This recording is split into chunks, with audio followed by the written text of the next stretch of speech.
तो चलिए आज का सवाल है कि त्रिभुज एबीसी में जिसका कोण भी समकोण है। तो सबसे पहले यहाँ पर बात कर दी गई है त्रिभुज एबीसी जिसका कोण भी समकोण है, तो अर्थात हमें त्रिभुज का निर्माण तो करना ही होगा, है ना। तो चलिए हम एक त्रिभुज का निर्माण कर ही लेते हैं। एक समकोण त्रिभुज, ये रहा समकोण त्रिभुज, जिसमें ये रहा कोण ए और बोला है ना कोण भी समकोण होना चाहिए, तो ये रहा कोण भी समकोण है, ये 90 डिग्री का कोण हो गया और ये कोण सी हो गया। तो यहाँ तक में तो कोई दिक्कत नहीं है ना। त्रिभुज एबीसी कोण भी समकोण, जितना बोला उतना हमने किया। अब क्या बोल रहा है, यदि tan ए बराबर 1/√3 तो निम्नलिखित के मान ज्ञात कीजिए। Sine A into cos C plus cos A into sine C, फिर cos A into sine cos C minus sine A into sine C का मान ज्ञात करना। तो कोई बात नहीं है, हमारे पास त्रिभुज एबीसी है, कोण भी समकोण है और यहाँ पे जो हमें दिया हुआ है वो लिख लेंगे। तो चलिए वीडियो में आगे बढ़ने से पहले अगर वीडियो आपको पसंद आए तो लाइक जरूर कर दीजिएगा और चैनल पर नए होंगे तो सब्सक्राइब जरूर कर लीजिएगा, ताकि आपको इसी तरह के और इन्फॉर्मेटिव वाले वीडियो मिलते रहें। ठीक है। और यदि आपको यह सवाल समझ में ना आए तो चिंता की कोई बात नहीं है। वीडियो के डिस्क्रिप्शन में पहला लिंक जो होगा वह त्रिकोणमिति का इंट्रो का लिंक होगा, उसको जाके जरूर क्लिक कीजिएगा और उसको जाके समझ लीजिएगा। इससे आपको भली भांति समझ में आने लगेगा पूरा त्रिकोणमिति। और यदि समझ में आ रहा है तो बहुत अच्छी बात है, हमें भी अच्छा लगेगा जान करके कि आपको समझ में आया। चलिए आगे बढ़ते हैं, सवाल को हल करना प्रारंभ करेंगे और हमें जो दिया हुआ है उसको नोट कर लेना है ना। क्या दिया हुआ है अपने पास, क्या दिया है, tan ए बराबर 1/√3 दिया हुआ है, तो हम इसको नोट करेंगे। tan ए बराबर 1/√3, tan ए बराबर 1/√3 दिया हुआ है, अर्थात tan का सूत्र क्या होता है, लंब बटा आधार। ठीक है। अब देखिए इसको ए से अभी कोई लेना देना नहीं है, tan का फॉर्मूला होता है लंब बटा आधार tan थीटा का। तो अब थीटा के जगह पर ए बी सी डी कुछ भी हो, उससे कोई मतलब बनता नहीं है ना। तो tan ए जो है त्रिभुज में काम करेगा, चूंकि ए के हिसाब से देखेंगे, क्योंकि मेरे पास क्या दिया हुआ है, थीटा के जगह पर ए, तो मतलब यह कोण जो ए है ये अपना थीटा के रूप में लेना है ना, ऐसा कहा जा रहा है। तो अब लंब जो है एक हो गया इसके हिसाब से। तो इस त्रिभुज एबीसी में कोण ए अगर थीटा है तो लंब कौन सा होगा, बीसी लंब होगा, अर्थात बीसी कितना हो जाएगा इस हिसाब से 1 हो जाएगा। और आधार कौन सा होगा, तो त्रिभुज एबीसी में जो आधार होगा वो ए बी आधार होगा tan ए के हिसाब से, अर्थात यदि कोण ए थीटा हो तो ये आधार हो गया √3। अब हमें यहाँ पर ए सी मालूम नहीं है ना, अर्थात क्या मालूम नहीं है, ये क्या है, कर्ण है। कर्ण मालूम नहीं है तो हमें कर्ण ज्ञात करना पड़ेगा। तो हम लिखेंगे यहाँ पाइथागोरस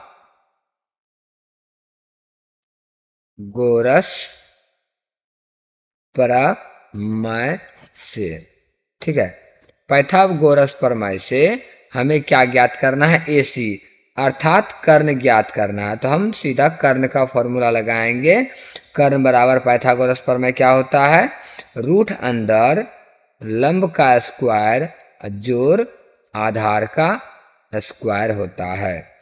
तो कहने का मतलब कर्ण बराबर प्राप्त होगा रूट अंदर लंब कितना है अपना 1 है, 1 का वर्ग कर लिए, जोड़ आधार में √3 का वर्ग करेंगे। ठीक है, तो बराबर रूट अंदर प्राप्त होगा 1 जोड़ 3 का वर्ग कितना होगा, 3 ही रहेगा। तो मतलब रूट अंदर क्या प्राप्त हो जाता है अपना 3 1 4, रूट अंदर 4 प्राप्त हुआ, तो अर्थात रूट अंदर 4 को हम क्या कह सकते हैं, कर्ण बराबर क्या प्राप्त हो जाएगा अपना, कर्ण बराबर क्या मालूम हुआ, सिर्फ 2, क्योंकि 4 का वर्गमूल निकल जाएगा, तो कर्ण बराबर 2 प्राप्त हो गया। तो इस हिसाब से अपने पास त्रिभुज एबीसी में लंब भी है, आधार भी है, कर्ण भी है। लेकिन ये जो हम लिख दिए हैं ना, ए बी लंब है, बी सी आधार है, तो ए सी अभी प्राप्त किए, द्वितीय भी यहाँ पे लिख लेते हैं। लेकिन आपको जानकारी के लिए बता दें कि जो ए बी है यह लंब और यहाँ बी सी आधार, ये बदल सकता है। अगर कोण ए थीटा है तो बी सी लंब है, और यदि कोण सी थीटा होता तो √3 लंब हो जाता, अर्थात ए बी लंब हो जाता। तो यहाँ पर अपने पास देखिए समस्या क्या है, 1 नंबर में साइन ए इंटू कोस सी, इस तरह का समस्या जो है जो निकालना है हमें, तो इसके लिए अपने पास एक दिक्कत हो जाएगा कि बार बार थीटा बदला रहा है। एक बार सी लेंगे तो एक बार ए लेना पड़ेगा। तो ऐसी स्थिति में कैसे हल करेंगे, देखिए हल करना शुरू करते हैं सवाल नंबर 1 को। Sine A into cos C plus cos A into sine C. अब देखिए क्या कह रहा है, साइन ए, तो आपको ना ए बी सी से तो अभी लेना देना नहीं है। साइन का फॉर्मूला बताइए आप, लंब बटा कर्ण, और ये गुना है, और कोस का क्या होता है, आधार बटा कर्ण होता है। तो हम ये भी यहाँ पे लिख लेते हैं, प्लस है प्लस लगाएंगे। फिर कोस का क्या होगा, आधार बटा कर्ण होगा, और उसके बाद गुना साइन सी, साइन का क्या होगा, लंब बटा कर्ण होगा, तो लगा दीजिए लंब बटा कर्ण, कोई दिक्कत नहीं है। अब हम यहाँ पे ये देखेंगे, ये जो लंब बटा कर्ण है, ये पहला वाला ए के हिसाब से पूछ रहा है, ए के हिसाब से, अर्थात ये आपका थीटा रहेगा कोण ए, और इस ए के हिसाब से अब ए से सी तक, ए से सी तक, ये जो ए से सी तक है ये हमारा क्या है, कर्ण है, प्रत्येक स्थिति में रहेगा क्योंकि ये बदलाव नहीं होता, आपको पता है। तो ए के हिसाब से लंब कौन सा होगा, बी सी लंब होगा, ठीक है, बी सी लंब होगा। तो हम यहाँ लिखेंगे लंब की जगह पर 1 बटा कर्ण कितना हो गया भैया, 2, क्योंकि वो तो बदलेगा नहीं, गुना अब कोसी, अर्थात अब सी के हिसाब से, देखिए कोसी के हिसाब से आधार, तो इसके हिसाब से तो लंब ये रहा ना, ये रहा लंब, तो आधार कौन सा रहेगा, बी सी ही रहेगा।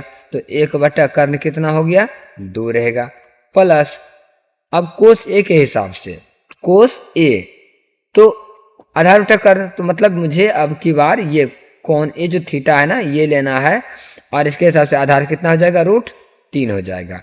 यहाँ लगा देंगे √3 बटा कर्ण कितना हो जाएगा, कर्ण बदलेगा नहीं तो 2 ही रहेगा, और गुना लंब बटा कर्ण सी के हिसाब से, तो इसके हिसाब से लंब कितना है, सी के हिसाब से लंब, ये लंब रहा है ना सीधा सीधा वाला, तो √3, तो √3 बटा कर्ण कितना है, 2। अगर आपको वीडियो समझ में नहीं आ रहा है कि भाई साहब किस प्रकार से लंब कर्ण कर रहे हैं, कौन कहाँ से आ रहा है, कुछ समझ में नहीं आ रहा है, तो आप जरूर जाके वीडियो के डिस्क्रिप्शन में जाके लिंक पे क्लिक कीजिए, पहला लिंक पर, वहाँ पर जो वीडियो का इंट्रोडक्शन है त्रिकोणमिति आपको बढ़िया से समझ में आ जाएगा, उसके बाद आप बना लीजिएगा, ठीक है। और अगर आपको समझ में नहीं आ रहा है, अगर आप कहेंगे तो कमेंट कीजिएगा, हम इसी सवाल को या त्रिकोणमिति के प्रत्येक सवाल को हम पूरा डिटेल से बनाएंगे, बस वीडियो लंबा हो जाएगा, इसी में थोड़ी सी परेशानी हो जाती है ना। तो सॉर्ट करने के लिए हमें इस तरह का समस्या जो है आते रहता है कि मतलब चलो जल्दी जल्दी बनाना है, और बच्चों को समझाने के लिए कम से कम समय देना है। खैर कोई बात नहीं, देखिए साइन ए, अब मुझे क्या करना है, ये भिन्न का गुना के रूप में हो गया, भिन्न का जोड़, तो 1 गुना 1 करेंगे तो 1 रहेगा, अब बटा 2 गुना 2 4 हो जाएगा, प्लस √3 गुना √3 करेंगे तो 3 होगा, और 2 गुना 2 4। अभी दोनों का भिन्न का जोड़ कीजिएगा तो क्या प्राप्त होगा, 4 बटा 4, और इसको काट दीजिएगा तो 1, अर्थात 1 क्या निकल गया, आंसर निकल गया, है ना, 1 क्या निकल गया, आंसर। तो मतलब पहला नंबर का जो आंसर है अपना वो प्राप्त हुआ, पहला नंबर का, ये 1 नंबर का आंसर प्राप्त हो गया, इसका हमने हल कर लिया।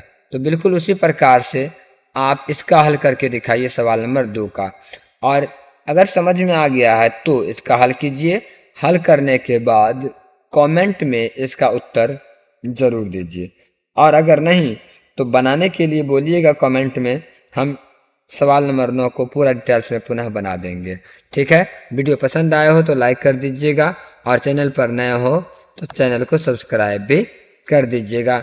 तो मिलते हैं अपने अगले वीडियो में, तब तक के लिए धन्यवाद।